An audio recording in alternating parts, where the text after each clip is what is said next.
많은 시청자분들이 기다리시던 시간이 아닐까 싶습니다. 한 주간의 이슈, 네. 우리 권태민 대표 눈에 비친 우리 시장 어떤 일이 있었는지 저희가 한번 들어보도록 하겠습니다. 네. 일단 가장 중요한 부분은 미중 무역 협상이 있었죠. 네. 협상에서 스몰딜이라고 했는데 스몰딜도 아니고 그보다 더 작은 딜을 시작했다. 그러니까 이제 꼬인 실타래가 풀리기 시작했다는 것이죠. 이 부분에서 지금 중국에서 그 다음에 나온 반응을 보셔야 돼요. 네네. 뭐라고 얘기했냐면 점진적인 타결을 원한다. 좀 급해졌습니다. 그리고 미국이 원하는 대로 지금 가고 있다는 느낌을 받아요. 왜냐하면 제가 예전에 처음에 트럼프 대통령이 관세 그냥 매길 거야, 5% 할 거야, 2배 매길 거야 했을 때 네. 가만히는 잔잔한 호숫가에 돌 하나 던진 거예요. 그랬더니 물결 치고 난리가 나죠. 파도가 막 쳤어요, 상대방한테는. 그런데 이번에 어떤 결과 나왔습니까? 대두 뭐 몇십조 원씩 이제 다 사주기로 했어요, 농산물을. 사주기로 했는데 미국에서는 다만 그거 하려는 걸 안 한 거예요. 원하는 걸 다 얻었다는 것이죠. 네. 예를 들어서 하나를 얻었다는 거예요. 트럼프 대통령이 상당한 전략가라고 저는 보고 있어요. 그 인생을 보면. 그래서 북한 관련된 문제가 잘 풀리지 않으니 중국 걸 풀어주고 또 북한이 풀릴 것 같으면 중국이 약간 또 옥죄고 이 밀고 당기고 하는 식으로 이제 계속 진행이 될 것 같아요. 그래서 속빈강정이었다라는 얘기가 있지만 저는 속빈강정은 아니다. 속빈강정인가하고 퀘스천마크가 다른 이유가 강정이 속이 조금씩 차 있는 걸로 보인다라고 이제 판단할 수가 있겠고요. 네네. 두 번째 이제 브렉시트 초안에 합의를 했잖아요. 유럽연합과 영국이 네. 초안에 합의를 했고 타결 영향은 어떤가라는 이슈가 있었는데요. 이렇게 놓고 보셔야 돼요.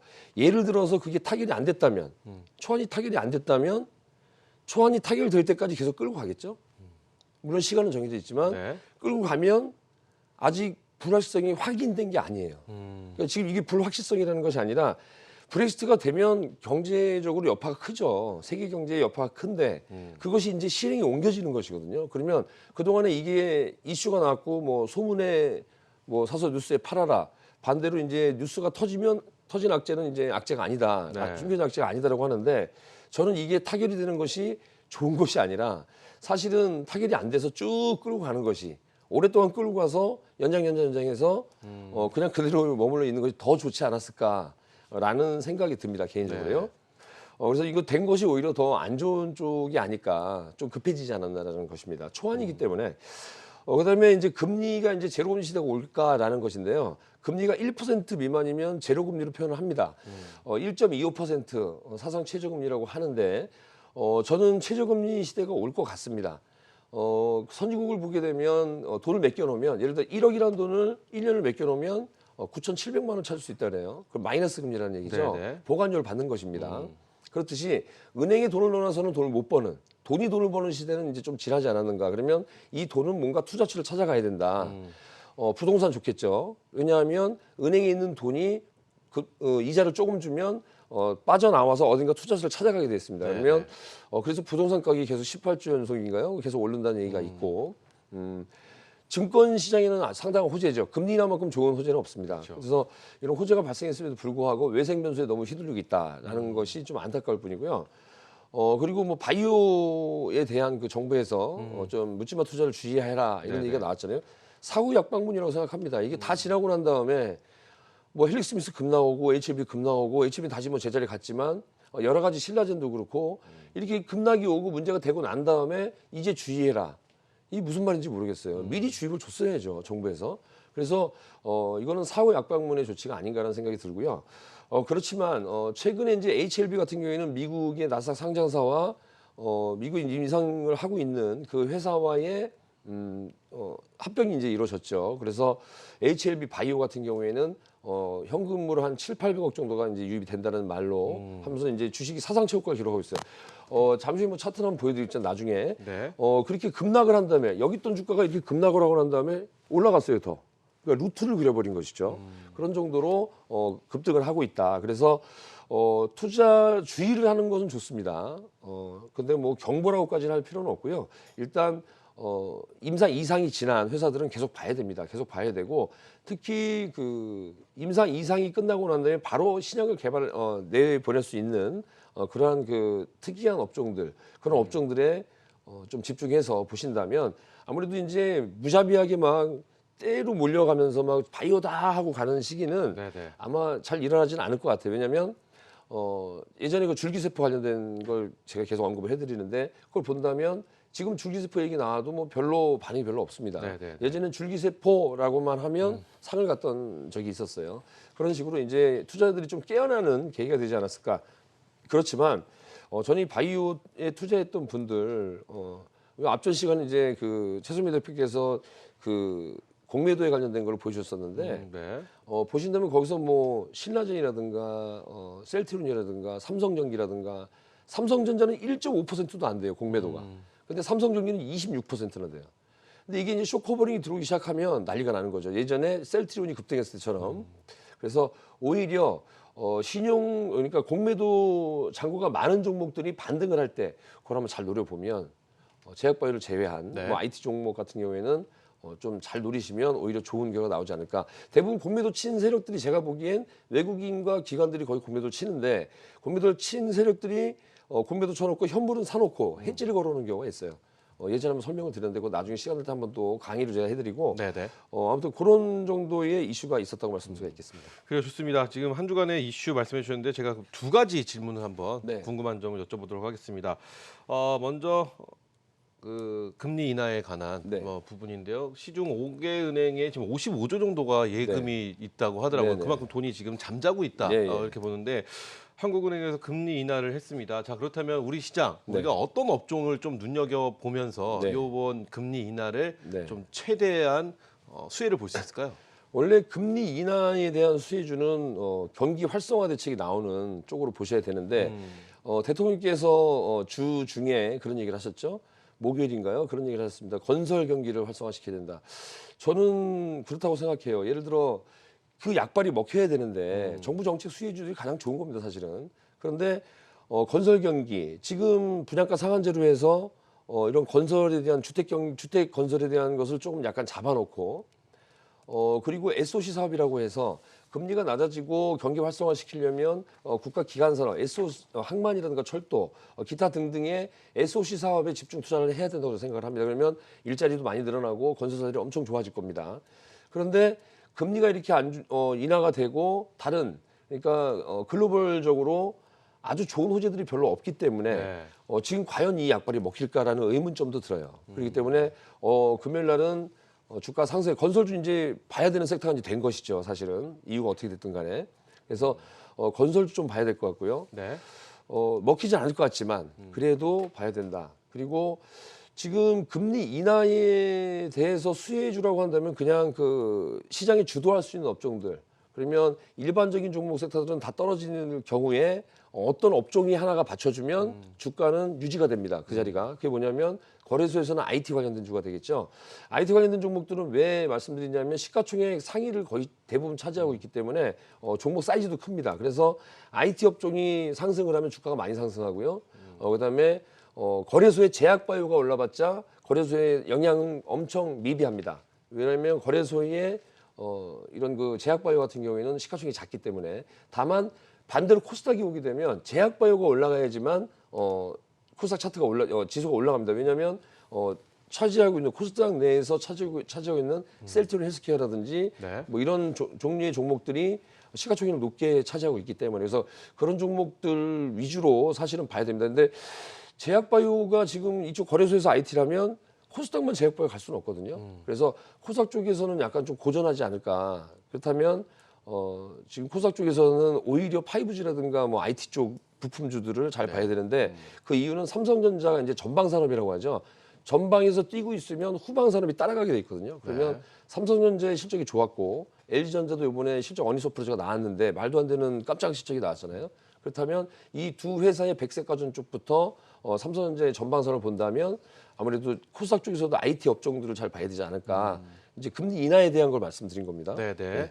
좋습니다. 또 하나 질문 궁금한 것 중에 하나가요. 아까 그 정부에서 발표한 바이오 묻지마 투자 네. 경계령을 내렸습니다. 사후 약방문이라고 말씀을 해주셨는데, 네.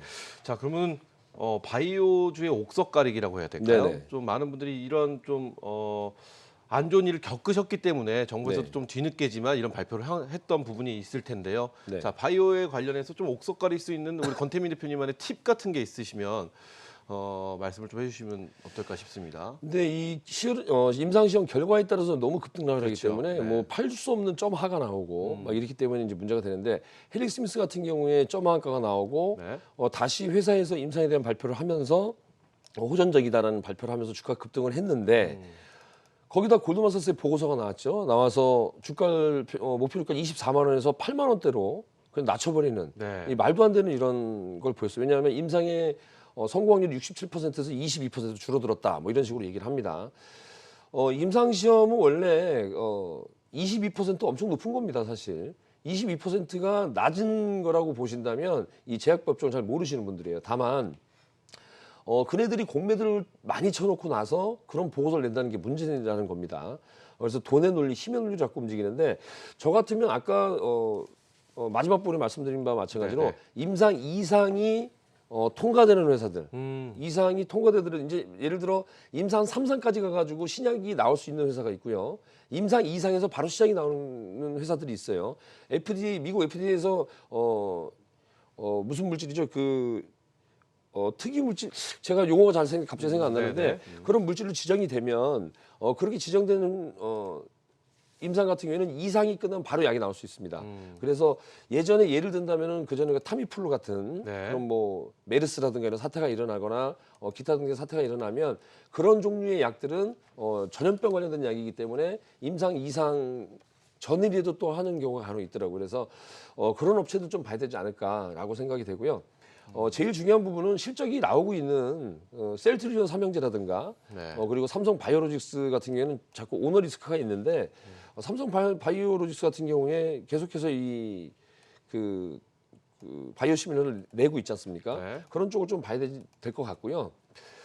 예를 들어 뭐 한호바이오파마 같은 종목들 그리고 최근에 보고 있는 HLB랑 HL 사이언스 같은 종목들 이런 종목들은 차트가 오히려 더 급등을 해서 살아나고 있어요. 이제 그런 종목들로 집중해야죠. 왜냐하면 가는 놈이 간다고 가는 데는 다 이유가 있는 거 아니겠습니까? 사자가 많아서 가는 것이고요. 다 떨어진 종목은 팔자가 많아 떨어지는 것이기 때문에 다만 거기서 대량 거래가 발생되면서 하락한 종목들은 잠시 보지 마시고요. 대량 거래가 발생되지 않았다면 좀 더 보셔도 된다. 근데 대량 거래 발생되면서 주가가 상승을 한 이후에 거래가 줄면서 계속 상승한다는 것도 좋은 겁니다. 그래서 수급을 보고 하셔야 되는데 다 말씀드릴 수는 없고 이제 그런 몇 가지 종목도 지금 언급해 드렸지만 그 외에도 여러 종목들이 있는데 자세한 내용은 뭐 시간이 나는 대로 계속 언급해 드리도록 하겠습니다. 예. 네, 좋습니다. 이렇게 해서 한 주간의 이슈, 저희 궁금한 점까지 우리 건태인 파트너께 여쭤봤습니다. 이제 또 귀중한 시간입니다. 다음 주에 이제 전략, 네. 한 주간의 이슈 말씀해 주시니까 다음 주 우리 시장에 대한 어떤 대응 방법과 전략이 필요할지 한번 네. 여쭤보도록 하겠습니다. 지금 릴레이 3분기 실적 발표 전망 뭐 이렇게 제목이 나왔는데요. 3분기 실적 발표 같은 경우에는 뭐 삼성전자 좋다는 거 알고 계실 거예요. 그리고 LG전자도 뭐 8천억 원대 상당히 네. 좋게 나왔고 그리고 뭐 삼성전기도 좋게 나올 것이고 예를 들어 그렇게 예상을 하는데요. 그러한 종목들이니까 지금 제가 언급한 종목들이 다 IT주들입니다. 그래서 시장은 크게 빠지는 것은 없을 것 같다라는 얘기를 드리고 싶어요. 일단 다행이라고 생각이 되고 그렇지만 또 위로 올라갈 것도 없어요. 미국 다우지수를 보게 되면 27,000선이 넘어가게 되면 차익 실현 매물도 나오지만 그 부분에서는 악재가 자꾸 터져요. 근데 26,000이 깨지거나 26,000 초반대까지 가게 되면 또 호재가 터져요. 네. 결론적으로는 누군가 주가를 관리하고 있다는 생각이 드는데 그게 이 언론에서 이렇게 말씀드리지 못해 트럼프 대통령 저희는 뭐 그냥 뒤에서 트럼프 형 그러는데 트럼프 대통령이 주가를 보면서 거기는 정책을 조금씩 써가는 것 같아요. 항상 이 자리에서 강조한 부분 트럼프 대통령은 주가의 상승, 유가의 하락, 그다음에 미국 돈의 하락 이런 걸 자꾸 주장을 하기 때문에 그런 겁니다. 경제의 일선에 있던 사람이기 때문에 사업가이기 때문에 뭐 그런 것이고 그래서 3분기 실적 발표 전망은 대형주들은 좋지 않을까라는 생각이 들고요. 중소형주까지 거기서 이제 이게 발표되고 나면 중소형 아까 말씀드린 IT 후방주들을 봐야 될 것 같고요. 네. 10월 말에 국내 증시 전망은 이건 뭐 제가 한 게 아니라 이제 저한테 질문을 하시는 상황인데 그렇습니다. 미국 시장 따라서 좀 박스권이 있지 않을까. 여기 뭐 크게 뭐 상승할 수 있는 부분은 없어요. 그렇지만 실적 발표가 나서 랠리가 온다 하더라도 2,100에서는 좀 막혀 있는 모습을 보이고 있습니다. 그래서 네. 결론적으로는 실적이 이렇게 좋게 나온다 하더라도 10월 달에는 좀 미국 증시라든가 이런 그 글로벌 증시를 따라갈 수밖에 없지 않는가라는 생각이 들고요. 다만 한국에서 먼저 또 미국에서 금리 내렸을 때도 항상 느끼했었는데 이번에 이주열 총재가 벌써 금리를 인하했고 또 네. 할 수 있다는 뉘앙스 풍겼어요. 그렇죠. 그리고 미국도 역시 마찬가지로 여기에 덧붙여서 말씀드릴 부분은 오늘 이제 미국 증시 하락의 이유, 중국이 27년 만에 경제 성장률이 6.2%대로 떨어졌다라고 해요. 그럼 이게 얼마나 큰 건지를 이제 이 경제를 잘 모르시는 분 모르실 거예요. 27년 만에 그러니까 우리나라가 80년대에 아시안 게임 올림픽을 하면서 네. 경제 성장률이 12%, 13%씩 막 매년 나왔을 때 예를 들어 12%, 13%면 일자리가 12개, 13개 생긴다고 생각하시면 되고 지금은 경제 성장률이 2%대이기 때문에 일자리 2개 생긴다고 보시면 돼요. 그러면 그 당시에는 아유 참 회사 못 다니겠어. 난 다른 데 갈 거야라고 얘기했던 시기가 저희도 젊었을 때 있었는데 네, 네. 지금은 젊은이든 나이가 있으신 분들이든 아우 그냥 이 직장 다닌 걸로 고마해 감사해 이런 얘기가 나오잖아요. 그런 식으로 경제가 지금 사실은 좋지 않다는 것이죠. 어느 정부 들어서든 간에 경기가 좋다고 얘기한 적은 한 번도 없는 것 같습니다. 그만큼 서민 경제를 좀 챙겨주시는 정책이 좀 필요하지 않을까 생각되는데 아무튼 중국 경제 성장률이 6%로 27년 만에 최저치입니다. 그러면서 중국에서 또 급해졌어요. 미국에다가 손을 벌리고 손을 잡고 야 우리 저기 빨리 타결하자. 앞에서 말씀드렸잖아요. 점진적인 타결을 원한다. 그렇다면 중국이 약간 손해 보더라도 손잡을 가능성이 많아졌죠. 그러면 트럼프 대통령 승 이렇게 나와서 내년 연임이 좀 가능해지지 않을까. 거기다가 그 힘을 얻어서 북한에다가도 약간 압박을 하면서 가지 않을까. 중국과 북한에 대한 그 북미 협상은 약간은 같이 연계해서 보셔야 돼요. 중국의 말을 듣고 있으니까. 그래서 아무튼 뭐 그 정도로 이제 정리할 수가 있는데 그래서 다음 주에는 큰 상승보다는 또 큰 하락보다는 좀 횡보하는 장세가 되지 않을까. 네. 월요일날 좀 빠지겠죠. 왜냐하면 미국 시장이 빠지기 때문에 또 중국 경제 정리를 하면 우리나라 대중국 소비 관련된 종목이라든가 예를 들어 뭐 면세점 관련된 종목 또 화장품 관련된 종목들 많이 유커들이 오고 있다고 하지만 그래도 중국 경기가 안 좋다는 얘기에 빠질 수는 있어요. 그때가 또 매수의 기회가 되지 않을까. 오히려 안 좋을 때가 사실은 저점 매수의 기회가 되는 겁니다. 왜? 주가는 돈의 가치가 떨어지는 만큼 올라갈 것이기 때문에 저는 올해 말 내년 가면 전 이게 이런 것들이 여러 가지 다 풀리고 나면 저는 3천도 갈 수 있다고 봐요, 사실. 그냥 드린 말이 아니라 그래요. 충분히 갈 수 있다고 저는 봅니다.